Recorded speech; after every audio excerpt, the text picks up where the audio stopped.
Hello అండి, నమస్తే. కార్తీక పౌర్ణమి శుభాకాంక్షలు అండి మీ అందరికీ. ఈ గుడి తాడేపల్లిగూడానికి దగ్గరలో ఉన్న పరిమళ గ్రామంలో ఉందండి శివాలయం. ఇది శృంగేరి మఠం వాళ్ళది. చాలా పురాతనమైన దేవాలయం అండి ఇది.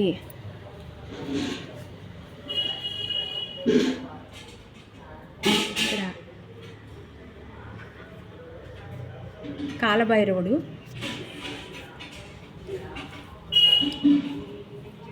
చూడండి చుట్టూ తండి. ఇక్కడ నాగమల్లి చెట్టు అంటారండి దీన్ని.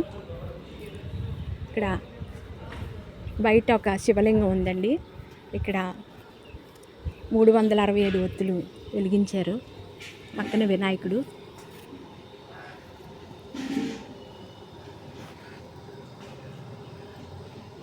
ఓకే ఫ్రెండ్స్, ఈ వీడియో మీకు నచ్చితే ప్లీజ్ లైక్, షేర్, సబ్స్క్రైబ్.